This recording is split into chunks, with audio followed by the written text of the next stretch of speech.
Eric, did he just tighten up, or is it part of the caution that you talked about last week? A little bit of both. He did feel it a little bit, and we're definitely going to be cautious with it. So, yeah, both of those. How does that impact? I mean, obviously, he doesn't start or play. Does Garrison just move up the way he did last week when you were missing guys? Possibly.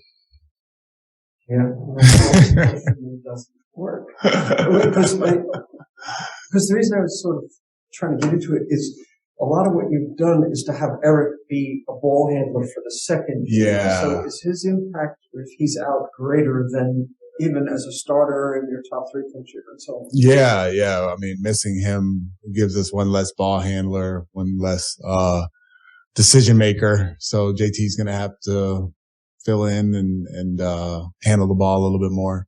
And we may see DJ tonight, get some minutes and get out there with the second unit. And then the other thing is, you were talking last week about just very unfamiliar with the sort of double teams that were necessary against Embiid.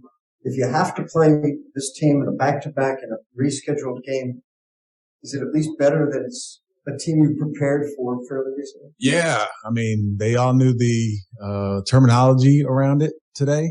And there were times during the Philly game where guys were like, do I go or do I not? Like, what? And that familiarity will definitely help as far as hopefully making it a little bit harder on him when he catches the ball.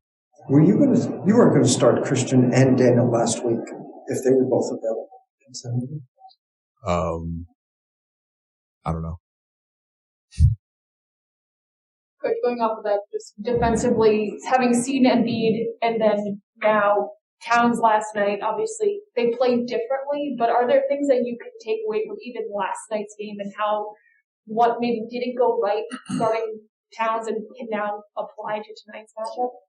Yeah, I mean, our attention to the post-ups, Towns was different last night because they were running pin downs for him and there were screening actions and he was catching up at the top of our closeouts.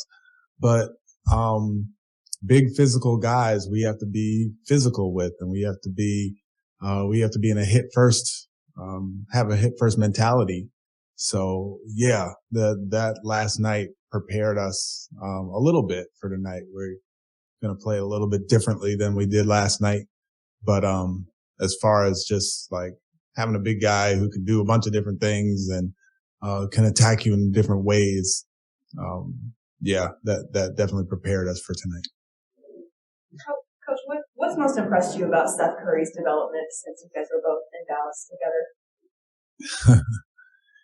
He's really just getting an opportunity to show what he can do. I mean, I've always kind of thought it's funny. So when I was with Steph in Golden State, one day I was working Steph out in Charlotte and he was like, can my brother come?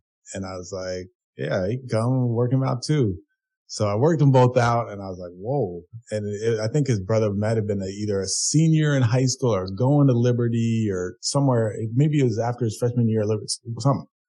And, I was like, whoa, he could really, Steph could really shoot, but, Seth could really score in different ways and mid-range and fades and just kind of different.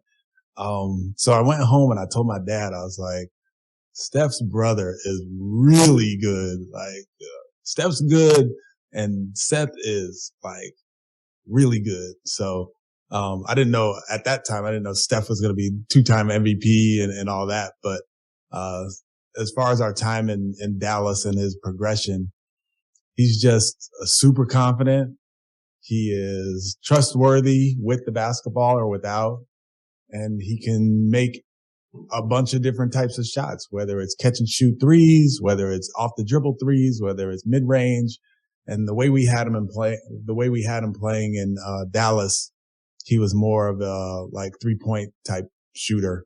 And he was obviously towards the top of the league in 3-point shooting, but they've allowed him and opened his game up as far as shooting mid range and playing in the mid range. And he's one of the best in the league at it. So, he's just continued to improve.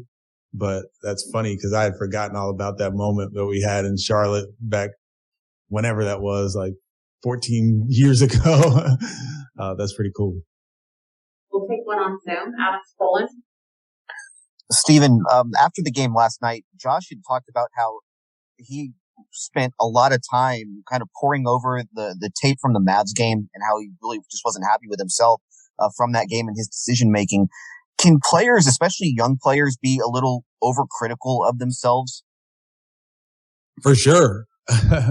Yeah, that was one of the messages that I had to him. I told you how we watched film before the game, and we actually spoke on the phone the night after the game. And I told him this is a growth process, and this league is hard, and you're going to go through these dips and valleys, but you got to come out of them. And I used Jalen Brunson as an example because I had coached Jalen when he was a rookie, and he had kind of ups and downs, and then we saw what Jalen did here the other night. So I just told him it's natural, and it's good that he's hard on himself.